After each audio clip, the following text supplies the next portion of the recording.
Hey, what's up? This is Kevin from Kevin's Barbecue Joints, and this one's awesome. It's with Chet Garner. He is the Daytripper. His show is now going into its 14th season. It's on PBS, but it's also on YouTube. Complete episodes are being dropped on YouTube. I'll put a link to all that below. I'm not going to go too into this because it's so full of information, and Chet is so wonderful and knowledgeable. He's covered almost every inch of Texas. His shows include food, culture, outdoors. That's sort of the framework of every show. So if there's somewhere in Texas you want to go to, look him up. He'll have a show on it. It's so great. I can't thank him enough for taking the time. I know you're going to thoroughly enjoy this. You'll laugh a lot. And you'll come away with the idea that you too should take a day trip outside your back door, be it Texas or any other state that you live in. And there's a cornucopia of local things to visit. So if you're enjoying these, please subscribe. You don't want to miss out. I do at least one or two of these per week. I have a website at kevinsbbqjoints.com. But at the end, stay safe and visit your local barbecue joint and take a day trip. Good afternoon, Chad. How are you? Hey man, I'm doing good. I'm doing good. We're about to get back on the road, start filming some more episodes of the Daytripper. We just started launching full episodes on our YouTube channel, so it's been fun to sort of like give people another avenue to watch full episodes, because previously they were just on PBS and then behind a paywall on our website. So kind of blasting them out to the public. You know, I got 5 kids at home, so the world never stops spinning, dude. Never, but it's good. So I'm glad I have this slice, because this is you. Yeah, you're so busy. And I was thinking you were in the middle. Are you in the middle? I mean, you're just about to start season 14? We're about to start filming another season. So we wrapped up a season. This will be season 14. Okay. We'll go back on the road for 14. So I'm in the process now of plotting out, the map. So I get a big old paper map, stick it on the wall, and start putting sticky notes all over it. Like, oh, there's a good whatever barbecue joint in that town, in a state park. That could probably make an episode. Pop a little banner on it, and then little sticky notes just all over it. And then eventually I've got to whittle it down to 13 episodes. So there's 13 episodes within a season. Okay. Yep. And each season, we take a year to do each season. Wow. I want to get back to your journey of how you came to this, but I want to talk about counties in Texas, because I don't think of California like counties. But then when I spoke to Daniel, he said he had been to 252 of 254 counties. So this counties must be something that people think of more outside of California. You've been to how many counties? Okay, so Daniel's got me beat. I have I got 15 left. I've 15. Been to, so I guess that's 239. Okay. So he's, but Daniel has got a different job than I do. I mean, he's got to go eat barbecue and just kind of canvas the state doing nothing but eat barbecue. When we travel, we know where we're going. We helicopter into one town, film an episode, and then drive back. So it's been a bit of a personal task to see all 254 counties, because the Daytripper would have probably never taken me to some of these. There's some in the North Panhandle right on the border with Oklahoma. There ain't no episodes up there to go and film. There's not enough. So, yeah. So you just go, and our least populated county in Texas is Loving County. It has 82 people that live in it. It's a whole county. I mean, it's probably bigger than Rhode Island, and it's got 82 people. So that just tells you there are some dust bowls in Texas that are just abandoned. But, that's amazing. 82 people. Imagine living in an 82 person. Yeah, not an 82 people town, but 82 people county. So that's crazy. That's wild. So you should it would be interesting to kind of mix with Daniel and find out when he's going to hit those other two, and if it kind of can coincide with what? Yeah. We could both. There's not many other people I think that have done that. Check our 254 box. So there's actually like a club in Texas of people. Like, yeah. I mean, it's an unofficial club, but you get into the quote 254 club when you've seen all 254. And I've got a ton of fans and viewers who've done it. Oh, well, that's cool. I didn't know that. Okay. Yeah. I mean, I think Texas counties, California, like, are there courthouses in the counties? Like, is that a thing? Is the town square a thing? Kind of. And that's something that I'd like to talk about, because in my mind's eye, when I'd like to move somewhere someday, I'd love to have a town square, because we have like LA County, which I live in, and I live in the San Fernando Valley, which is over the hill from Los Angeles, but it's still all part of LA County. It's massive. I think it's one of the biggest counties in the United States. All of our fire, all of our police is all LA County, and we've tried to succeed, I guess, succeed. No, succeed. We're not Yeah. succeeding, it's succeeding. But it's yeah, but that's It's something that they've tried to do. But yeah, it's we don't. I'm sure maybe off the beaten path counties. I just haven't thought about it. And then when you brought it up, and then yeah. I think were talking to someone about it. One of the interviews I watched, and I'm like, this is a thing. I didn't know. It's totally a thing. I met someone whose goal was to run a official race in all 254 counties. So they did marathons, half marathons, 5Ks, whatever. And he got in the 254 club, decade ago, Wow. Okay.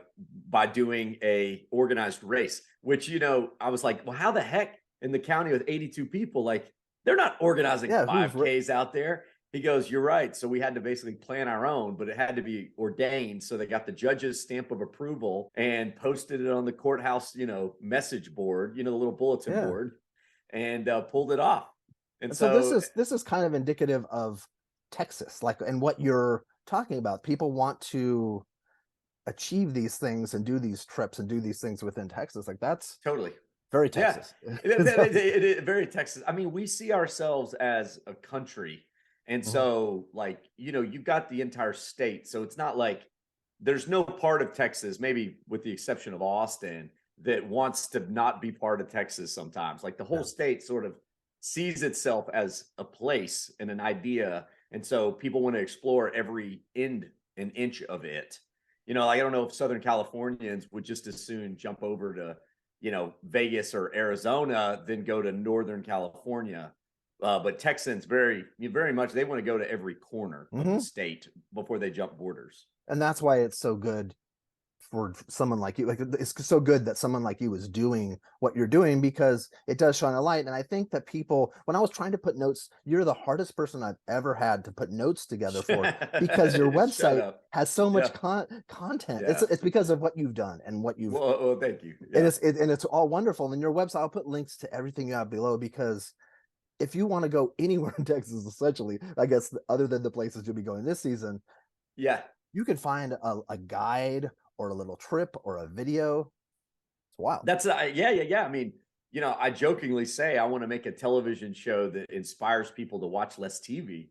So the whole idea is that people they go, oh, that's cool, let's go. And in the beginning, it was just Texas for Texans.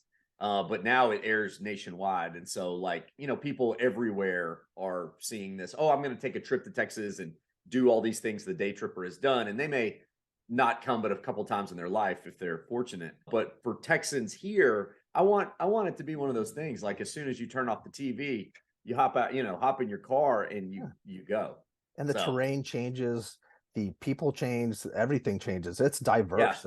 That's probably one of the things that only California has that rivals Texas, in the sense of like coast, pine trees, desert, high plains. We've got like so much stuff in Texas, and very few states have it. And I think probably California is probably the only one that has that much diversity. I think so. I think you can tout that. Well, let's before we get too far into the we go down. How did you where were you were born in Texas, but where were you Texas, born in this little town called Comanche, Texas. Right, like kind of, it's not next to anything. It's so hard to geographically explain because it's just in this part of Texas that has no identity. It's kind of north of the hill country, not quite DFW. That's where I was born. And when I was in first grade, we moved to the coast. And I say the coast just because it was near the ocean, but there was no beach really there. It was all swamps and alligators. It was right on the border with Louisiana. So more east. Okay. Yeah, in southeast Texas. And that was definitely where that's where I was raised, went to high school. So that place is as much Louisiana as it is Texas. So it gave me sort of a neat perspective on kind of, I guess, how different the regions of Texas truly can be. Because you get into all these little pockets of, like in Southeast Texas, literally my whole high school yearbook is LeBlanc, Boudreaux, Thibodeau, Boucher, LaRue. I mean, it's all Cajuns, French. They're all French. And then if you pull a yearbook from LaGrange, Texas, it's all going to be Czech. They're all Czech.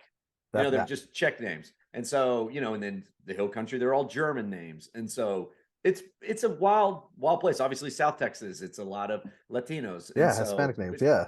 It's It's wild. It's And, fun. so were your parents, because I was curious as to what kind of was the impetus. Like, did your parents go on day trips? Did your parents travel Yeah, much? so I mean, I think it was a good introduction into Texas that my family, having been born and raised in, well, like Comanche, which is in one zone, and we lived in a different zone. And so that means every holiday, Arbor Day, Christmas, Easter, Thanksgiving, like we were going to load up the family Suburban and go visit my relatives who lived 6, 7 hours away. Got And it. so my dad was notorious for never driving the same route. Oh, He was love that. always like, just wandering around and hated fast food. So we would stop at these little diners, read 1,000 historic markers. And so, like, all of that stuff kind of seeped into my Hmm. brain at a young age.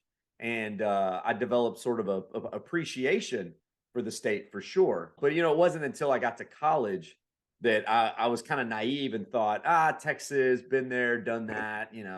I've seen it all. And so I started traveling across the world, got to go to Europe multiple times, got to go to like Asia a handful of times.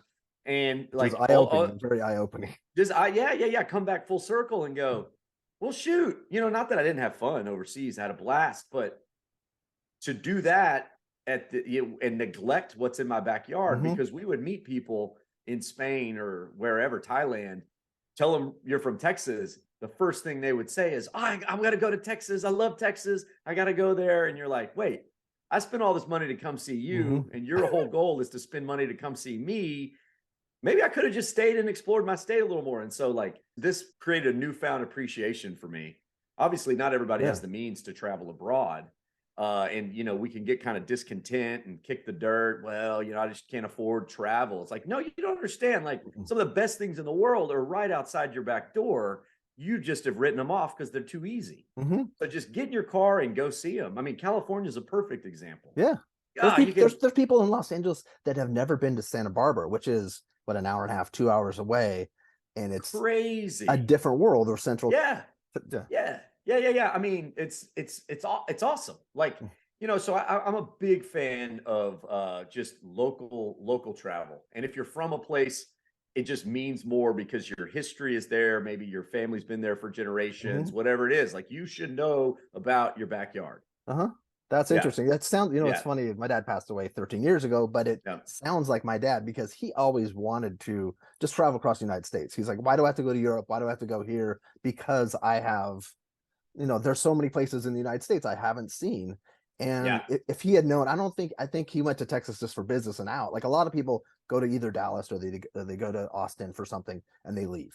And so they see a couple yeah. little things, but there's so many little towns and so many. When I drove through, when I was mentioning that I had lived in Texas for a year, drove through these little towns and I couldn't believe the buildings and the dilapidated buildings, but also the new things. And it was just it was Yeah. wild. And I even saw the Friday night lights one night. I saw lights in the distance and I thought, what is That that? Oh, that's what they're talking It's about. We Friday don't have night. that here. And Yeah. you could go and rob any place you wanted in the town because everybody is underneath those lights right now. Oh, that's so So funny. we used to joke about that because I mean, it still is in the Hmm. small towns. Friday night lights are that's the real deal right Yeah. there. So then So what, that, were you a communications major or? so in undergrad, I went to University of Texas at Austin. I Okay. major in radio, television, and film. And then, I did what all film majors do, and I went to law school, Yeah, exactly. That's yeah, the sure. route. And so, like, went up the road. I went to Baylor Law, and my goal with law school was just get an education that will further, advance any career. Like, lawyers, you can kind of talk your way, I guess, into For any sure. room. And everybody needs lawyers. You can, whatever you're going to do. So I thought, I love education. I'm curious by nature. Like, I'm just going to go see what happens. And did really well to the point where the big fat 6-figure jobs start falling in your lap. And you're like, well, I'd be an idiot not to at least try to be a lawyer. Yeah. And it was about 2 weeks in. I was like, yeah, this sucks as bad as I thought it did. I'm Wow. gonna two go. weeks. Yeah. Well, maybe somewhere around there. No, I but knew it. that's, Yeah, there was I enough knew it to wasn't realize it permanent. real quick. I knew it wasn't permanent. And so, like, within 6 months, I would say maybe a little more, 8 months, we had filmed the pilot to a show that I'd come up with called the Austin Daytripper. Oh, And it was this idea that, like, your backyard is full of amazing things. You need to go and explore them. And it was to and PBS was a perfect partner because we didn't have to pay money to get on PBS. As long as we made a good show, they would put it on, and educational and all that stuff, right? And so it was kind of a cool deal, kind of a perfect partnership. But I remember we showed them a pilot of the Daytripper, and they were like, "Oh, Chet, this is so good. Make as many as you can." And I was like, "Awesome, awesome. Where's the big bucket of money that comes with that?" And they're like, "Ha, ha, ha, ha. We're PBS. We beg people for money. We don't give money away." And Oh, so I was like, "Well, shoot." So it was about like another year and a half, 2 years, where I was just billing my hours at the as an attorney, but cold calling people constantly, trying to find anyone that would for support our funding little and idea. uh, Like finding just, "Hey, we got this thing. Will you sponsor it? Help us keep gas in the tank. We're going to be championing small towns, yada yada yada." what So, was the pilot? Do you remember places you visited in oh the man, pilot? so this is kind of funny. So I remember wanting to make a point with the pilot, and so I was for Austin undergrad, and I thought, I'm going to pitch it to the Austin PBS station. What's a town people in Austin hate? And I can show them that it's actually cool. And at that point, it was Waco. Everyone hated Waco. And this is pre Chip and Joanna, Yeah, Magnolia, that's made Waco this silos and hip. Yeah, all of that chaos, which is fine. I mean, they're doing incredibly yeah. well. But pre that, Waco was the dog of I-35, man. Like it's about halfway between Austin and Dallas, and so it was the place you stopped and peed on your way to Dallas, and that was about it. Was it And because of the so Branch? Branch Davidians that had that Which is, I'm reputation. dating myself. I'm pretty Yeah, sure like well, half the hey, people I don't mean, know. I remember that. Yeah, maybe your listeners don't know what that is. Yeah, terrible. Look it Yeah, up, or maybe look it don't up. look it Yeah, up. Just Google it. whatever. It certainly had that reputation, Yeah. kind of this backwoods, kind of just a little highway town. And Waco's got a cool history. I Oh mean, if yeah. you look at it, like Waco was on par to be bigger than Dallas, and at points it was bigger than Dallas, and it got wiped out by a tornado in the 1950s and just never Oh, recovered. And Dallas shot up, that makes sense. and so it it's taken its licks, but I liked it because it was kind of gritty. It had a lot of character, had a lot of hidden gems. And so I thought, man, people need to know that there's all this cool stuff to do in Waco. The best mountain biking in Texas is in this park in Waco, of all spots. It's Wow. this really hilly place that follows the river, and it's a mountain bike park that the city runs, but it's all split up like a ski resort, right? You got greens, blues, Oh blacks, really? double Oh, blacks, and a big trail map. It's awesome. that's And killer. people didn't know it was there. And people in Waco did, but no one else. And there's And been like so rowing is big, and isn't that a big thing too? rowing's big in Waco. Yeah. I had a blast in my time in Baylor. And so that was the pilot. And the common reaction to everybody who saw it was, "What? What? There's stuff to do in Waco?" That's awesome. That's huge. Yeah. That's the reaction I wanted. You got to shock them. And so one of the places I went, it's like there's this dive of a greasy burger joint that is, like years of patina on the linoleum floor. And if one match, the place is going to burn down. But it's called Health Camp. Of Of course. course, right? And so I thought, man, that's hilarious. I'll put Health Camp in there as the food stop. And anyway, it was Is Health Camp still received there? really well. Yeah, it's still there. It's Okay, been cool. closed since COVID, and it's in the parking lot of the Magnolia Table, which is Chip and Joe's big Oh, restaurant with a 3-hour wait. It's between a Rudy's Barbecue, Magnolia Table. Then there's this little shack called Health Camp, and maybe, I heard it sold, maybe even to Chip. yeah, maybe because Chip's Maybe. buying up. As if For you're real, paying for attention to the real. news, he's buying up other stuff. Yeah. Because if you called it Chip's Health Camp, you'd sell 1 billion Oh yeah. burgers. So Yeah. It'd be a 2-hour line. Yeah. yeah, Sure. exactly. Okay, so that was Waco was the first one, and the pilot was only 12 minutes, but we built it out to be once they greenlit it, we built that pilot out to be a full 30-minute show, and there we go.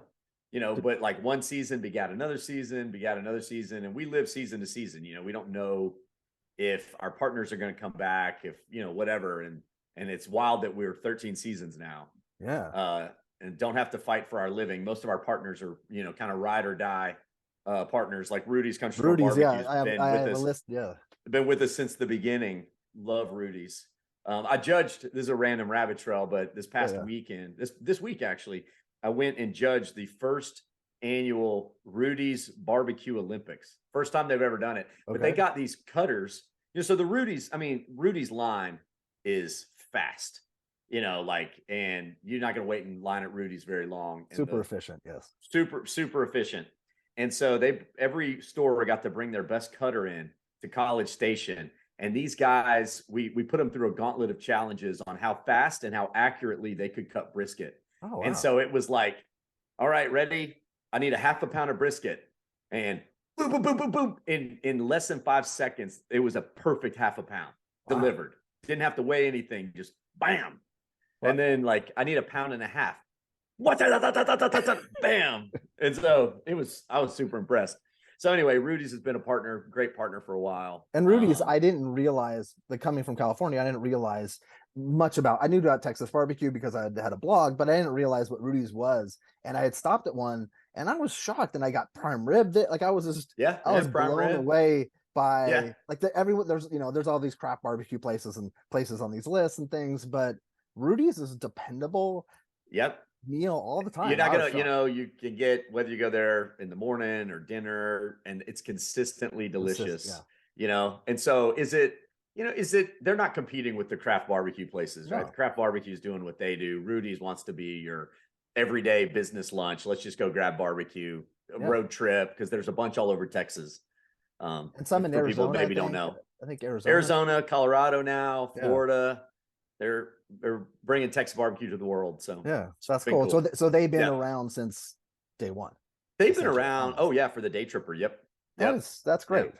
That's really nice. And then so you have. I'll put a link so you could see the different at the very bottom of your website. You have all the sponsors, all the people that correct. Are partners or sponsors. What do you call partners? Them? We're not funded by PBS, and PBS is our distribution partner. So we rely exclusively on our sponsors. They pay us. We do a bunch of, we put them in the show at the beginning and end, this show is brought to you by whatever's.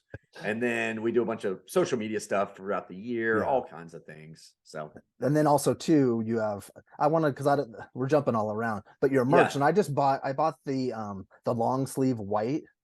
Okay. It's so cozy and comfortable, and it's also awesome, and because of I get sunburned easily. I think it's sun resistant too. It's one of those performance shirts. Shirts. Yeah, there you go. But you have a ton of cool stuff, and I also ordered the bandana, the Texas bandana, which was killer because I collect bandanas. You have a lot of. Will you get punched? Will you get punched in California wearing the bandana around? I'm not gonna. I'll wear it around my neck, maybe, or it's 30. Okay, it'll be 110 in about 4 weeks. Summer, we had this big storm that came through, but it'll be hot here for the next 9 months, and then. No, yeah, for sure. Maybe I won't have it open. It'll be folded, but I'll know in my heart. Just like Texas is in my heart, but I don't think California. I think everyone in California. A lot of people want to move to Austin. You guys have had a lot. Oh gosh, you guys are moving out here like mad, mad. This is when it was clearly aware to me when we played the 49ers this year in the playoffs. I went to a place to watch it, Dallas versus 49ers. There were more 49ers fans at this big outdoor bar in Austin than there were Dallas Cowboys fans. And I'm like, sign of the times, man. Sign of the times. They're all, so many. Texas is open. We accept them all as long as you come and, kind of fit in, eat our barbecue, be cool. We like it. And it's cool because when I was there, I was shocked at how personable people are. And and I thought as I lived essentially in Austin, and I thought that was it was a mix of California, Los Angeles, San Francisco, but with a Southern, with Texas bent. It was interesting blend, but everyone was really personable. In LA, if someone talks to you, it's because they want something. In Texas, it's just they want to chat. People chat at bars, people chat at restaurants. I've had couples, I was in Taylor, I remember, what was the place? I don't think it's there anymore. It was a small place by Taylor Cafe, and somebody just started, this old couple started talking to me, and I was so shocked because in Los Angeles, you're scared of everybody. We like each other just to like each other. It's wild. It's crazy. Definitely. So you've had 13 Emmys or 12 Emmys? 13. We won our 13th this year. So congratulations. That's crazy. Really nice. Thank you, man. And what category is that? So we've won 6 of them in Best Host. Okay. And these are Lone Star Emmys. So the state of the nation, you got the Emmys that are the primetime Emmys that people see. And I think there's 9 regional chapters. Texas has its own. And so they're for shows like mine that, we're not while we do air nationwide, we're not like going to compete with The Office, or whatever, Anthony Bourdain or something like that. Yeah. So we've won 6 for outstanding host and then 7 for different episodes. So we would put an episode out there as this is our great Texas Heritage episode of the year. And sometimes we win, sometimes we lose. I can't tell you all the ones that we've won for, but they're fun. We won one for Marfa a long time ago. Graham, Texas, I think was a recent one. So it's fun.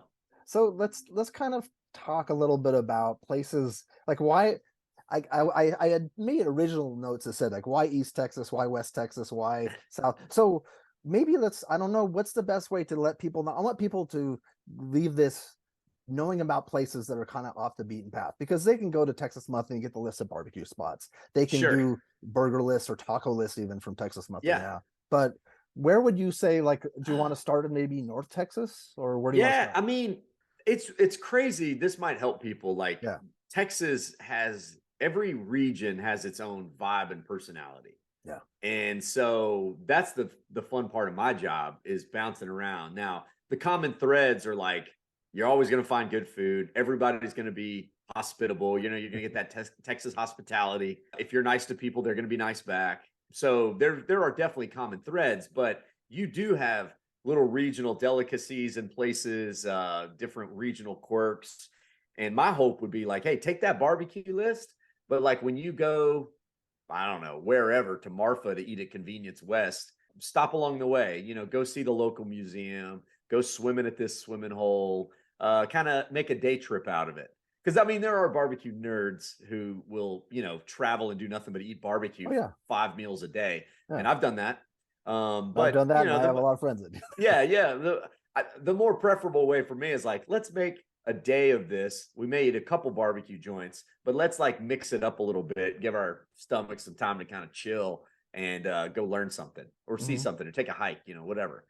So that's been a cool part of our show. So every episode of the Daytripper features 3 things: food, outdoors, and culture. Okay. And culture could be whatever, a brewery, a distillery, a museum, a weird Texas history shootout, all kinds of stuff. And there's a lot of those. Yeah, there's a lot of those. And so we just kind of make it a buffet line. I jokingly say it's like a buffet line. You take what you want to eat and you leave what you don't, but hopefully you find something that you want and you'll go do it you'll follow in my footsteps. And chances are in those small towns, or those towns in general, you'll find all those things that you can hit. And even going to visit some of the colleges too would be a nice day trip. Oh, no, totally. Like, take a road, go, whatever your favorite team is, go see a road game in Texas and, explore the backyard of wherever you are.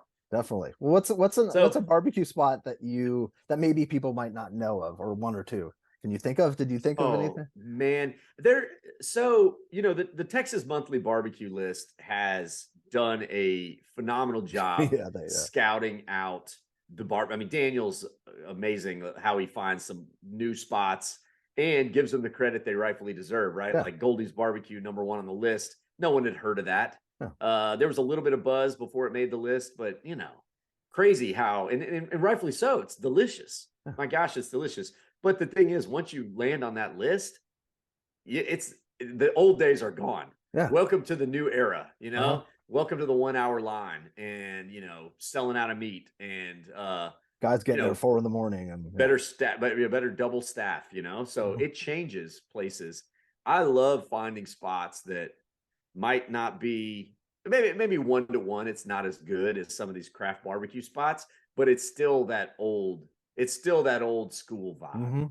You know what I mean? It's still got something there about like, man, it's delicious, but it reminds me of barbecue joints before they became barbecue, like before the hype machine. And there's a pit that like you in any other town it would be illegal to have because totally. They're welded out of old truck beds or something. They're not 20 grand mill scales or something like that. They're literally just sheet metal welded together. Yeah, or cinder blocks that are Cinder against the wall. blocks. Yeah. Could be cinder blocks. You know, like Yeah. if you got a good cook, he can cook on a lot of different things. So one that I went to recently was Thorndale Meat Market. Okay. And it actually has been featured on a Texas Monthly like little video that Daniel did. The barbecue's delicious, but it's just so cool. It's an old school meat market. I mean, you can buy deer corn right next to the register, Oh, nice. all kinds of stuff. It's in an old mill. And I was talking to the owner, Trey, and he's like, "Hey, man, you got to get one of our ribeyes." I'm like, "What are you talking about?" And like in the back, they had taken full, prime rib and dipped it in beef tallow. And then in this little cooler in the back, it was aging for like 60 days, dry aging. I'm like, what? Y'all are this little like country bumpkin barbecue joint. You're dry aging, prime rib and beef tallow. Delicious. I mean, he cut one off. I bought one. And then he had some others that were marinating in balsamic. And those just like blew my mind. Like you can find the, is Thorndale by Hutto, or I'm trying to think it's just past Taylor on the east side. Okay. Yeah. So just keep going. Rockdale, Thorndale, some of those spots. I mean, I'm trying to think of some other or even favorites. burger or taco, because I could even add those into the intro later on. But I'm just thinking the whole thing is I'd love people to go off the beaten path, because they have all these guides. They have guides that can help them, as long as they're not just going off Yelp, I think. Yeah. Yeah. So a burger, DFW. All right. There's this town in the DFW Metroplex called Rockwall. Okay. There is one of the best burgers I've ever had is served out of this guy's garage in a residential neighborhood in Rockwall. Really? And so it's called Boots Burgers. And he doesn't make fries. He has bags of chips and a Coke machine. And you go up to this little window and you order a burger. And you got to take it to go. He had picnic tables in his front yard. But I think the city is trying to shut him down at every step, but he's been there for decades, so they can't get him. But they did get him to remove the picnic tables. So you have to take it to go. And I guarantee you by the time you get wherever you're going, the burger has pretty much dripped through the bottom of your paper bag. That's a good sign. Yeah, that's a good sign. So Boots Burgers, one of the best burgers in the Metroplex. I've never seen it on a Texas Monthly list. I've never actually heard of it. It's delicious. Oh, it's great. If they go to our YouTube channel, we've got a clip of it because we featured it in our Rockwall episode. Okay, cool. You've got a lot of stuff to go through, which is great. And it's great for people. They can go through one a day or something. That would be sure. Yeah. Especially if you're traveling specifically to some place. Yeah. Man, there's so much. The tacos down in the valley are super special. And when I say the valley, that's the Rio Grande Valley. So in Texas, the valley is essentially from South Padre Island at the tip of Texas over to McAllen. Okay. So you got Brownsville, Harlingen, McAllen, Edinburgh. You've got all these places, little towns down there. Not little towns, they're huge towns now. It's kind of one endless city down in the Rio Grande Valley. And go to any taco joint that has a number after it. Taqueria Zapata number 2. If they made it to number 2, they're okay. Taqueria Lopez number 7, probably good. If the Lopez family has gotten to number 7, they know what they're doing. So that's a pretty good judge. But you can go down there. It might be the same in Southern California, but like your tacos you'll get at an authentic Mexican taqueria are different than Tex-Mex tacos. You'll get lengua, which is tongue. You'll get tripas which is the intestines. Cabeza. You'll get cabeza. Yeah, you get so much stuff, and it's all delicious. It's all good. People should try it's all it. Delicious. All delicious. That's the beauty. It's an endless tapestry, man. Endless. What about pie or dessert? Because there's got to be a little. Oh, dude, yes. Here, here, East Texas, we're jumping around geographically. That's fine. Oxbow pies. Oxbow is an Oxbow Lake is a lake that got cut out of a river, and there's one in Palestine. Oxbow pies, I guarantee you the best. Slap your mom a good pie. Like you'll fire your moms for making pies that weren't as good. Like you cheated me growing up. This is the best pie ever. But they're making their crust out of just mostly butter and a little pinch of flour to keep it together.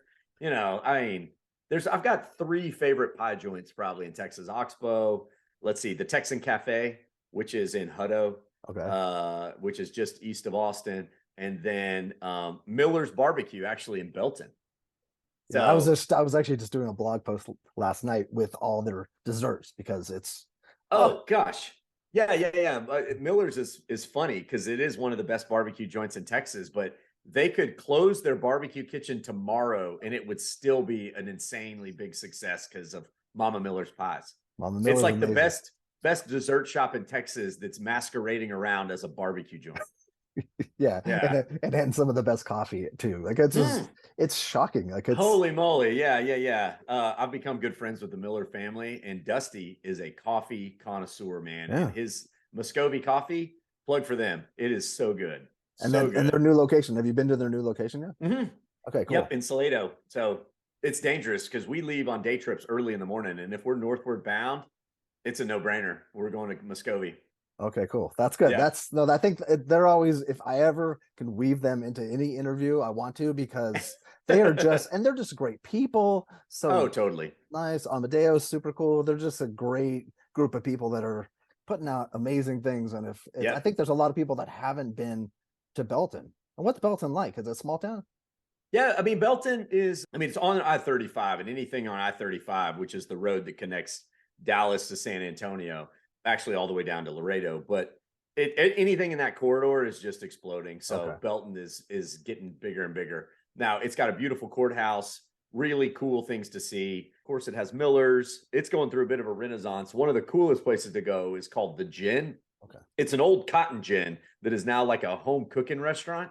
So insanely good chicken fried steak, big burgers, and you're sitting in this old like red brick cotton gin with the Uh, wooden rafters and the old scales. It's awesome. I love that too. And I was going to ask you, I'd put on my notes, is there a town square or a courthouse that you're in love with in Texas? I'm not, there are many. They're kind of different questions, kind of different questions. So like I think Georgetown, where I live, is the best town square there is because it's got four sides of historic buildings. They're real vibrant. Oh, But our courthouse is nice, but it is it's far from the prettiest courthouse in Texas.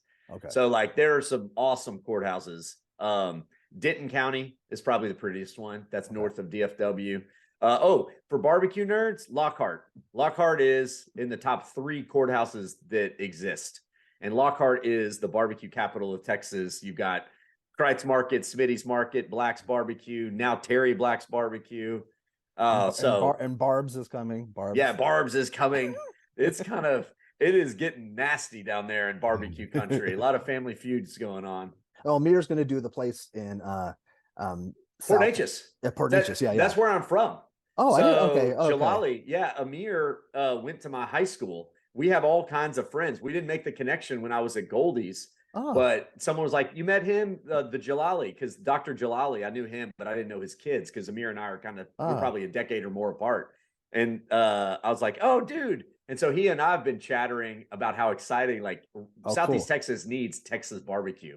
It's all Cajun barbecue down in Southeast Texas, with Yeah, which like means it probably like got sliced, put in a crock pot, and covered in sauce, yeah. for a while. And Although 1701 in Beaumont is awesome. yeah. They deserve their respect. And those guys are so nice, and Yeah. it's so interesting that he worked at he's like they have a funeral parlor, but then they also like that's like I Yeah, love I love those types of things. But that's cool. I didn't know you. I'll keep the Amir part in because that's I want good. all Yeah. the success for Amir. He was so nice, such a sweet kid, and I got everyone's a kid to be because they're younger. Yeah. But that's Yeah. but The also older we get, the younger everybody else gets. Isn't but I that also true? like how you pronounce Palestine. It's spelled It's Palestine. spelled exactly like Palestine, Yeah, the yeah. country, but don't confuse Palestine with Palestine. Okay. One's Yes. in the Far East, one's in East Texas. That's And or it's one's in the Middle East, one's in East Texas. it's Elgin, not Elgin, right? Oh yeah, Elgin, Buda.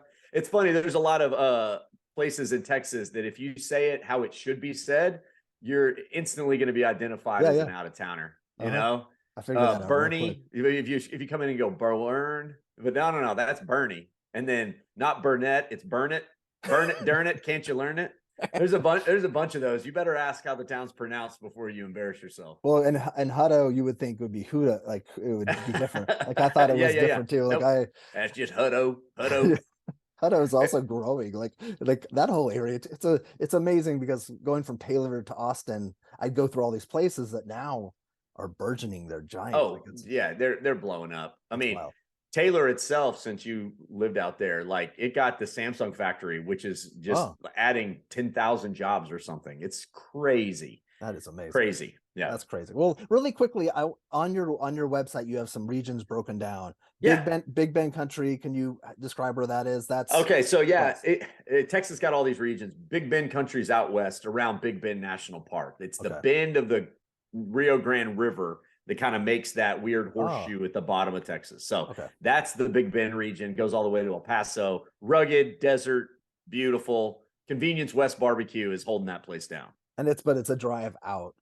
Oh, it's drive 6 hours from Austin at least. Okay. Yeah. And then Gulf Coast would be the whole coast, 367 miles of coastline, and you've got incredible food along the coast. Obviously seafood, but Lavaca barbecue in Port Lavaca is amazing. Yeah. And then, I like to eat whatever I need to, like if I'm in the region, I will eat that region's food, and it's fresh seafood. That's smart. And Vietnamese food on the Texas coast. Oh, interesting. The Vietnamese, a lot of wonderful multi-generational Vietnamese families that moved, immigrated here after the war and started shrimping. And so the fresh shrimp and the Asian influence, some very special places in there. That makes sense. I think that there's also in Houston has kind of that.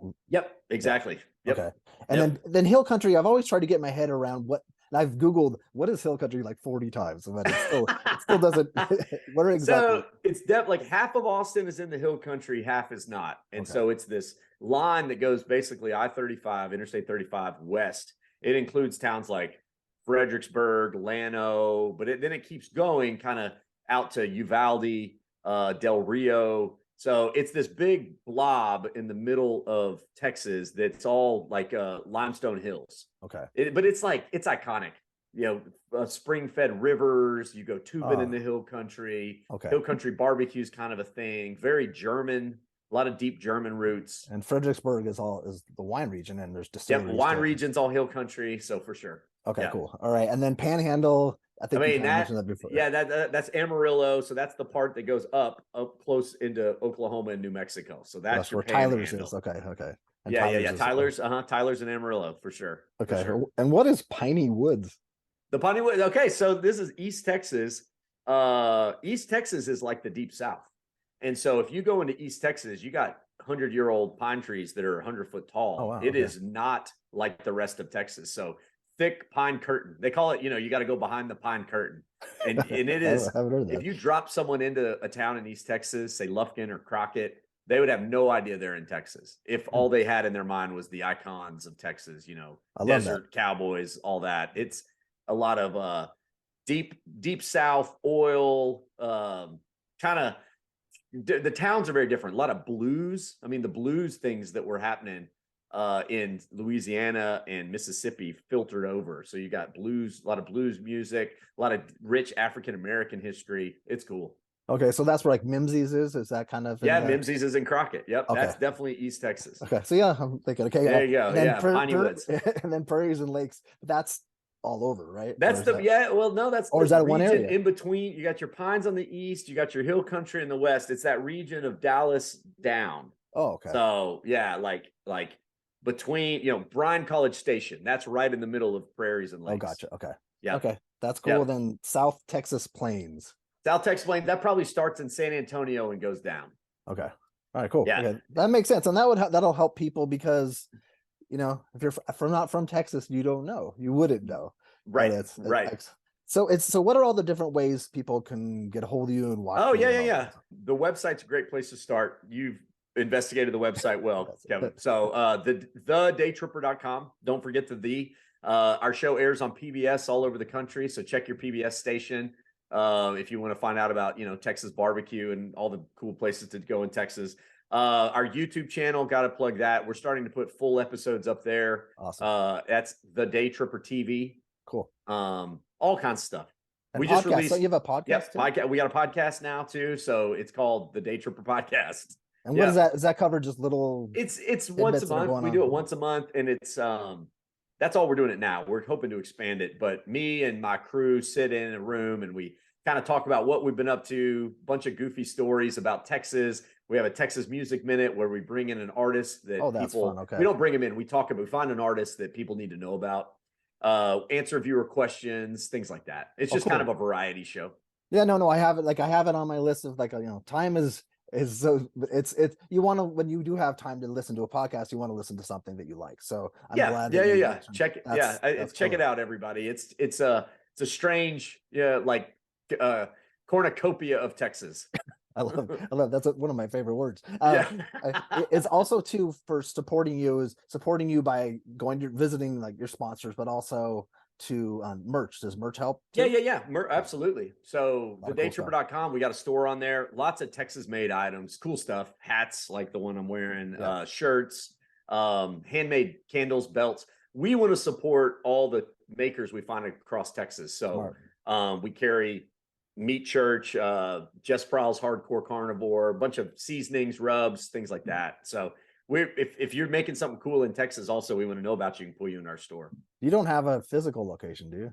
We do in Georgetown. Yeah. Oh, you do? Okay. Yes. I apologize. Okay, I didn't know this. Daytripper World Headquarters. It's right. So our production studio is right behind it.